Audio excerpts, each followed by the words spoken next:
Hello, everyone, and welcome back to Horror Stories. I know many of you use these episodes to fall asleep, so before you drift off, I'd love it if you could leave a comment letting me know where you're listening from around the world. Also, don't forget to like and subscribe if you're enjoying the episodes. Story 1. I've been working as a truck driver for over a decade, but the incident I'm about to tell you happened just a few years ago, and it's haunted me ever since. It was 2017. I was running my usual night route through the Mojave Desert, heading east toward Arizona. I was hauling a shipment of appliances, refrigerators, stoves, the usual. The desert was dark, darker than anything I'd ever seen. The kind of darkness where you can't even make out the road clearly in front of you. The lights on my rig were weak, dim. It was something I'd been putting off fixing, but I never thought it would matter on those lonely stretches. Normally, I didn't even notice, but that time, with not a single car in sight, I could barely see the lines on the asphalt. The highway stretched on endlessly, and I caught myself struggling to keep my eyes open. Fatigue dropped onto me like dead weight, but I kept going. It was the only way to stay afloat. I was short on money, and the idea of pulling over for a couple hours to wait for sunrise didn't seem worth it. I could do it. I had to do it. Then, about an hour before dawn, I saw it, a pair of headlights in the distance. At first, I thought it was a vehicle coming toward me, but as I got closer, the outline of the car became clearer. It wasn't moving. It was just sitting there, completely stopped in the middle of the road. A red Ford Fusion, its hazard lights blinking in the thick desert silence. What threw me the most was this. The passenger door was wide open. I slammed the brakes. The trailer screeched to a stop, ending up barely a foot from the car. My heart jumped hard, but I didn't panic. I'm not someone who scares easily. I've been in my fair share of fights, so fear isn't something I feel often. But this was different. I figured maybe someone had mechanical trouble or needed a jump. I wasn't expecting anything else. So carefully I backed the rig up, pulled off to the side, and stepped out into the desert night. The air was motionless, too still, almost unsettlingly so. It felt wrong. No wind, no sounds. Just the steady clicking of the car's hazard lights. I approached cautiously. The car looked brand new, the kind of vehicle someone would drive to a family gathering. But inside, it was completely empty. Not a single person. I checked the back seat, even looked under the seats in case someone was lying there. Nothing. Just emptiness. My stomach tightened. There had to be someone nearby. Someone had to be out there. I scanned the desert around me. Nothing. Not a sound, not a hint of movement. Just that black strip of road disappearing into nowhere. The stillness felt unnatural, like the world had gone mute just for me. I looked over my shoulder, half expecting to find someone standing there watching me. But there was nothing. Only darkness. I could feel my heart beating faster, and I didn't even know why. It didn't make sense.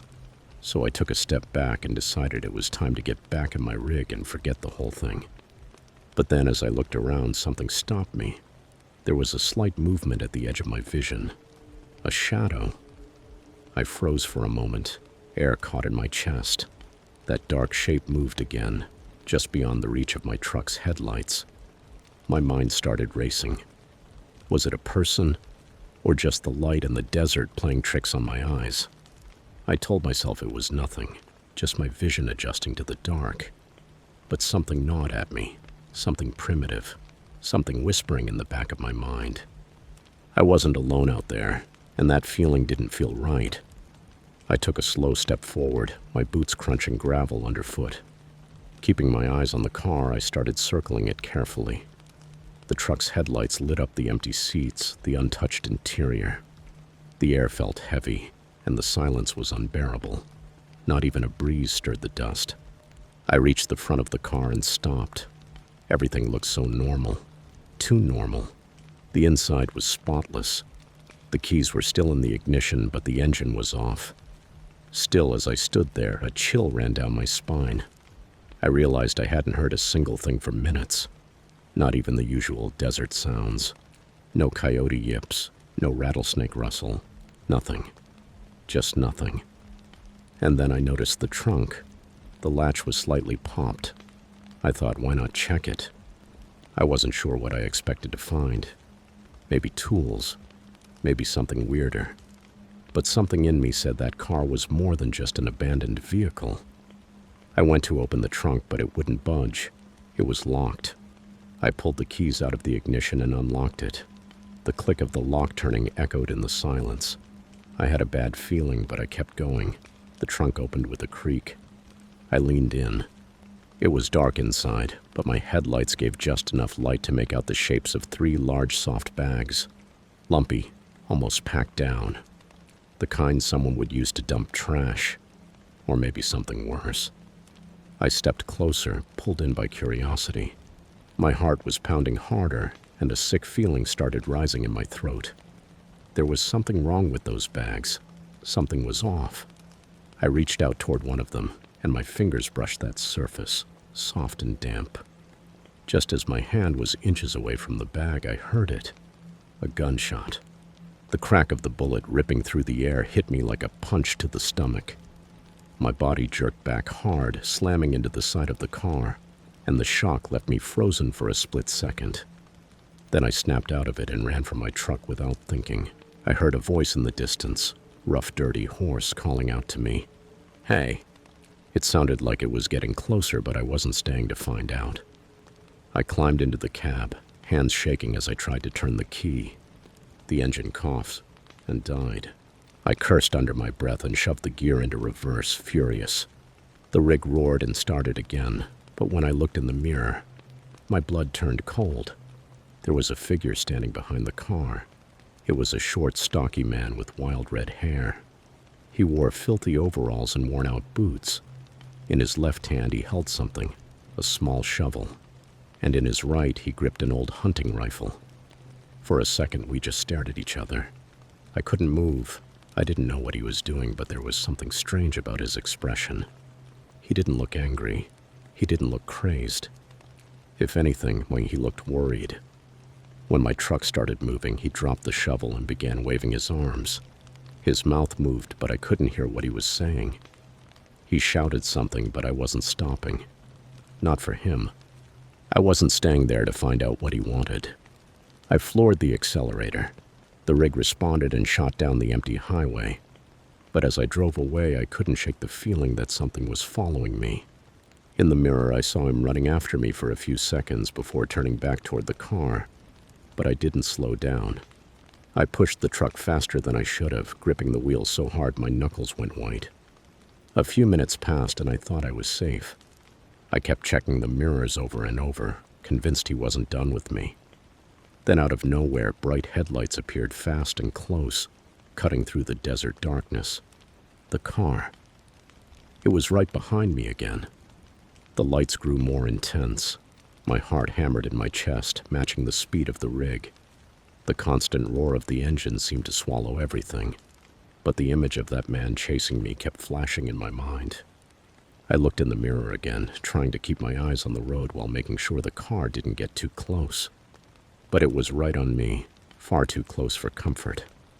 I heard the horn blare, insistent, and panic started creeping in. What the hell did this guy want?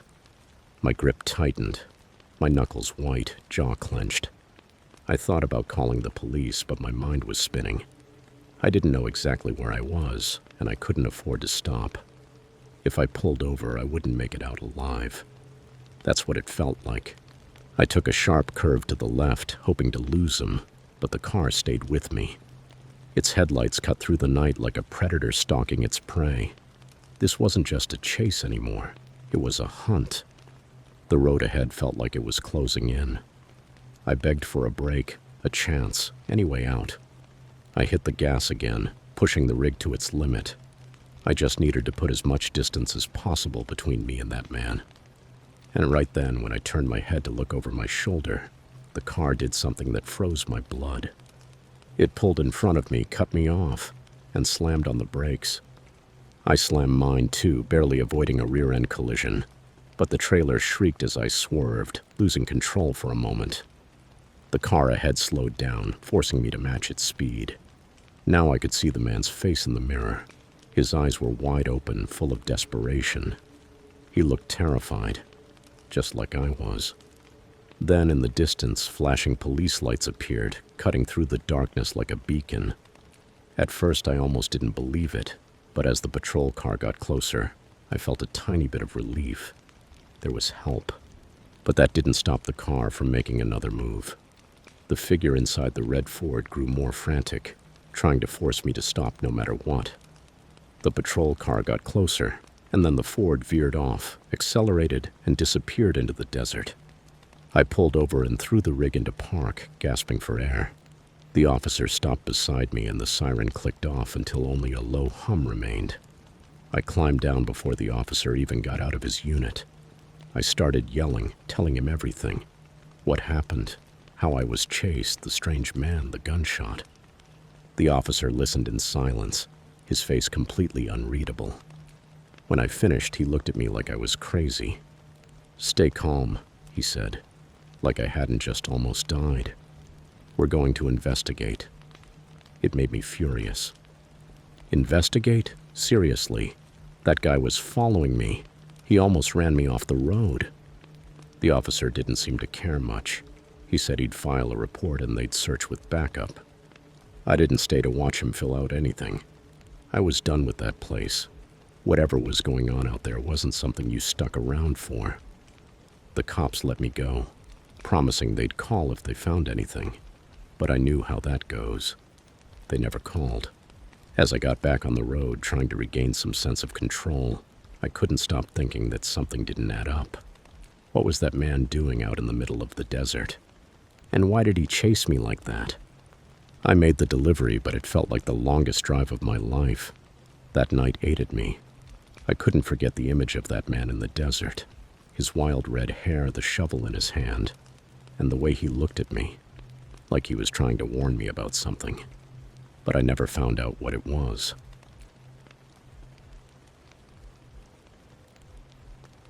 Story 2. My name is Ryan. I've been a truck driver for a little over 2 years, and like most of us, this job gives you a lot of lonely nights. But there's one night that stands out above all the rest, one I wish I could erase from my mind. I had just picked up a load in southern New Jersey and was heading west toward Lafayette, Indiana. It was about a 12-hour drive, but since it was the middle of the night, the roads were basically empty, and I figured I could push through without stopping. The silence eats at you when you're alone out in the middle of nowhere. Around the halfway point, my stomach growled. I reached down toward the console looking for a Red Bull to keep myself awake. But of course, I'd forgotten to restock. Classic mistake. I muttered a curse under my breath. The last thing I wanted was to stop, but I knew I didn't have a choice. I looked around and saw a small service stop on the right with weak lights, almost dying. It wasn't a real truck stop, but it looked like it could work. It was a gas station that had been turned into some kind of convenience store. I'd driven that route before, but I didn't recognize that place. When I pulled into the lot, something felt off. The place was deserted. No cars, no lights except the ones flickering on the station itself. Still, I told myself it was just the hour. Maybe it was one of those spots drivers hit when they're desperate. I parked and walked inside. The door opened with a soft creak, and stale air hit me immediately from the dark interior. The shelves were empty, like the place had been looted. There was nothing left, just a few boxes and trash scattered across the floor. It looked like a ghost town. I shook my head. "Great," I muttered. "Guess I'm driving on with nothing." Just as I turned to leave, something caught my attention. A faint light deeper in the store. Curiosity got the better of me, and I walked toward it. The back door opened slowly with another squeal, and I stepped through. To my surprise, there was a refrigerator. It was plugged in. Its light was on, glowing weakly in the middle of all that darkness. My heart sped up. Maybe I could still grab something to drink after all. I opened the door. Empty. Not a single can. Not even a bottle of water. The shelves weren't even there. There was nothing, just the cold interior staring back at me. I slammed the door shut, frustrated, and in that moment as I turned to leave, I swear I heard something. A sound, faint but clear, like a knock or something bumping coming from the main area of the store. My skin prickled. I froze. I stood there listening. Silence. I wasn't about to walk into something weird, so I decided to get out fast. But when I stepped out of the back room, I noticed something strange. The door leading into the main area was now cracked open. I could have sworn I had pulled it shut behind me when I went in. I glanced over my shoulder, but there was no one there. Still, something about that place felt wrong, like I was being watched. I pushed through the front door and jogged back to my truck. My stomach turned when I looked back and saw the door still open, just like before. I didn't know what was happening, but I didn't want to find out. I reached my rig and climbed in, trying to shake the feeling that something didn't add up. The engine came to life, filling the cab with that familiar vibration, but it didn't calm me down. My heart was still pounding, and a bead of sweat slid down my temple. I tried to make it make sense. Empty stores happen. Ghost towns exist. But that refrigerator, empty, stripped down, that wasn't what really got to me. It was the sound I thought I heard.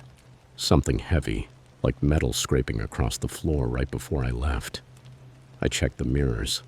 The shadows of the trees outside shifted and flickered along the cab. I was already rolling out of the lot, but my eyes kept snapping back toward the store. The front door was still cracked open, the same as before. I took a breath and tried to focus on the road. The highway stretched empty in front of me, disappearing into the dark. But every few seconds, something in my peripheral vision made me turn my head. Was it just the dim streetlight playing tricks? Or was there someone following me? I grabbed my phone, meaning to call the nearest police station. But there was no signal, of course. I felt like invisible eyes were tracking every move I made, stuck to me from the darkness, just out of reach. Then I noticed it. A flash of movement behind the truck, a shadow, or maybe a figure. I snapped my head around at nothing, just the empty stretch of road and the dark line of trees moving in the wind. I slowed down a little, trying to calm myself and scan the shoulder. That's when I saw it. A faint shape near the abandoned stop, barely visible in the gloom. My pulse spiked. It looked like a hunched figure staring at me. I didn't wait to find out who it was or what it was. My instinct screamed at me to leave. I stomped on the gas and kept driving, my headlights cutting through the night. I didn't look back, but I could feel the weight of that stare on me, even long after the station disappeared. For the rest of the drive, I didn't stop. Every time I checked the mirrors, I expected to see that figure running after me. But there was nothing, just that endless black ribbon of road ahead, lit by my weak headlights. Even when I finally reached the next open convenience store, an actual one this time, I could barely breathe. I bought a soda, chugged it, and didn't stick around. Everything in me screamed to get back on the highway and put as much distance as possible between me and that cursed stop. But deep down, I knew I hadn't escaped completely. That store, that back room, and whatever, or whoever, had been watching, had left a mark. And no matter how many miles I put behind me, I couldn't shake the feeling that there were still eyes on me somewhere out there in the dark. I'd been driving what felt like forever, but the sense of being watched wouldn't leave. Every mile, every curve seemed to replay the memory of that abandoned store. My hands were locked tight on the wheel, my eyes bouncing between the road and the mirrors. Then it happened. A shadow cut across the highway at full speed. I hit the brakes on instinct, my heart hammering. The truck skittered a little on the asphalt and the tires shrieked in protest. But when I stared into the darkness, there was nothing. I sucked in a shaky breath and tried to convince myself I'd imagined it. But deep down, I knew I hadn't. Something was out there. I grabbed my phone again, hoping I could finally get help, but it was still dead. No signal. The isolation gnawed at my mind. I kept going, forcing myself to keep my eyes forward. And then I saw movement right at the edge of my headlights. A figure stepped out from the shoulder and onto the pavement. I went cold. A man, or maybe more than one. He wasn't running. He was waiting, and as my truck got closer, he lifted something. An arm? A weapon? I couldn't tell. My instincts kicked in. I stomped the accelerator. The engine roared like an animal. As I fought to put distance between us, my heart was racing and my mind was screaming at me to survive. Suddenly, something slammed into the truck. The passenger side window exploded with a deafening crack, spraying glass into the cab. My chest rose and fell fast, and a sharp pain in my arm reminded me how real this was. Someone had thrown something at me, or fired at me. I didn't wait to find out. I swerved hard, almost losing control. Now the figures on the shoulder were clearer. 2, maybe 3. They wore dark clothing, moving with a terrifying precision. One was carrying a large loudspeaker. Another was swinging a stick or a metal pipe. They were trying to stop me. I floored it. Every muscle in my body tightened as I drove faster than I ever had. The lights of the nearest town were still miles away, and the darkness behind me felt endless. Every second was a gamble. Every shadow could be another attacker. Finally, after what felt like an eternity, the road opened up. I could see the neon glow of a truck stop in the distance. Real civilization. Real people. I didn't dare look back. I didn't care about anything except staying alive. I threw the truck into park the second I entered the lot, my whole body shaking. I sat there for a long time, trying to catch my breath, my heart still pounding out of control. From the safety of that place, I called the police and explained everything as best as I could. When the officers arrived, they searched the woods around the area, but they found nothing. To this day, I have no idea who they were or what they wanted. All I know is that night changed me. The loneliness of the road got heavier, and the silence felt more suffocating. I still think about that abandoned store, that empty refrigerator, and the shadows watching me. Sometimes when I'm driving alone at night, I swear I see movement just beyond the reach of my headlights. And every time my stomach twists and I'm right back in that moment. I learned one thing with complete certainty. There are places that aren't meant to be visited, and there are shadows you're better off leaving alone. Story 3. My name is Brian. I've been driving trucks for more than 15 years, and to me it's as natural as breathing. I do it on instinct. I've driven through snowstorms, pushed through thick banks of fog, and traveled roads you can barely believe are real. But there's one run I'll never forget. It started like any other night on the road, and it ended as something I wouldn't wish on my worst enemy. It was the dead of winter, and I was hauling a load of medical supplies through the desert, headed for a hospital in New Mexico. The air was freezing, one of those kinds of cold that sinks straight into your bones, but I still had a lot of miles ahead of me, so I didn't give it much thought. Inside the cab it was warm, and the hum of the engine was my only company. I remember the silence. It was strange. Too much silence. I'm used to the steady hiss of tires on asphalt, the occasional radio static, the normal noise of a truck stop. But on that stretch of highway there was nothing. Not a single car. No lights. No animals. Just the deep, dark silence of the desert. As mile marker after mile marker passed, I couldn't shake the feeling that I wasn't alone. It wasn't that usual impression you get when you're driving at night with no one around. This was different. It felt like someone or something was watching me. But I ignored it. I figured maybe loneliness was messing with my head. My headlights barely punched through the thick blackness ahead of me. But that wasn't what unsettled me. What unsettled me was that I started noticing something strange along the edge of the road. Every so often I'd catch movement. Nothing sharp, nothing clear, but enough to make me question what I'd just seen. At first I thought it was the light playing tricks. Desert shadows stretch forever, and any gust of wind can make it look like something is moving. But as the minutes went by, I kept seeing it.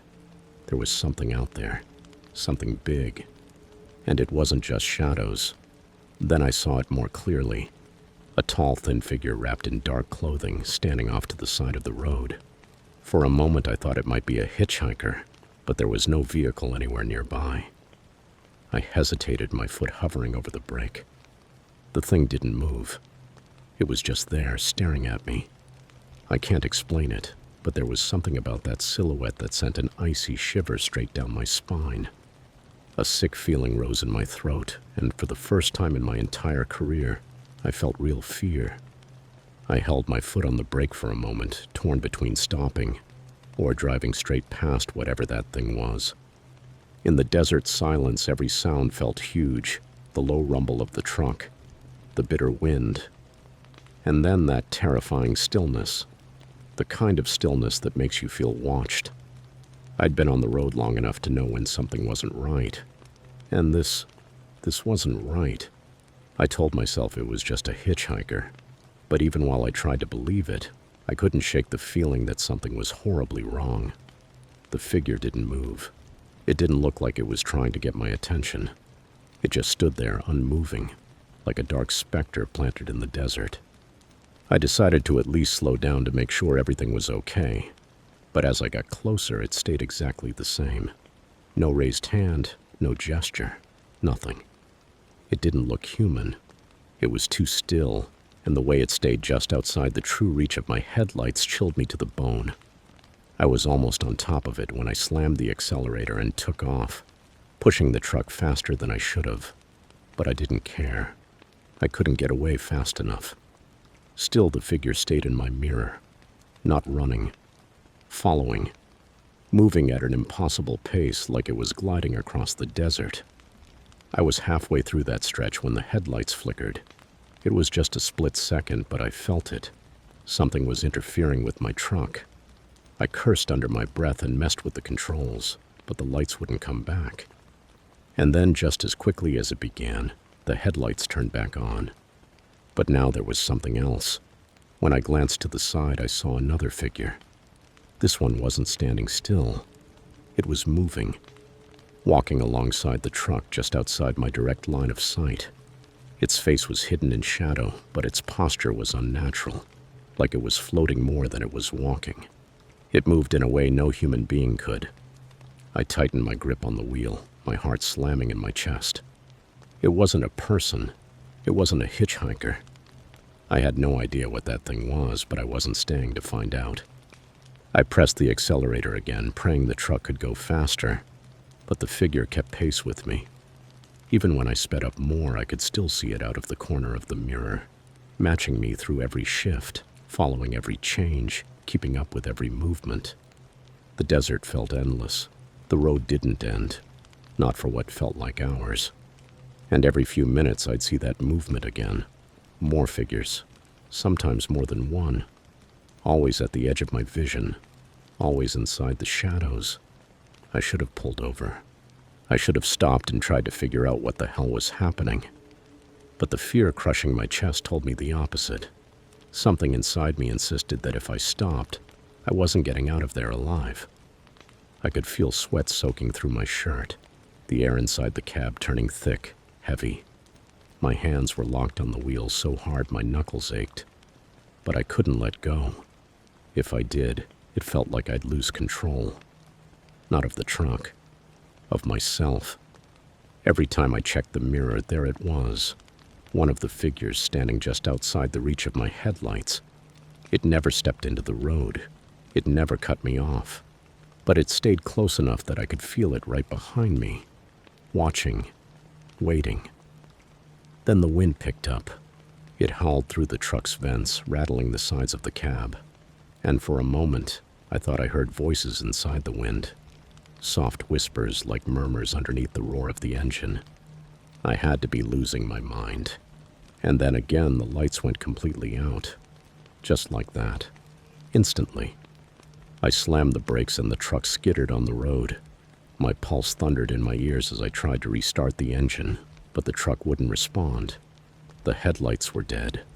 The dashboard lights flickered, and suddenly the massive silence of the desert closed in around me. I sat in the darkness for a moment, frozen.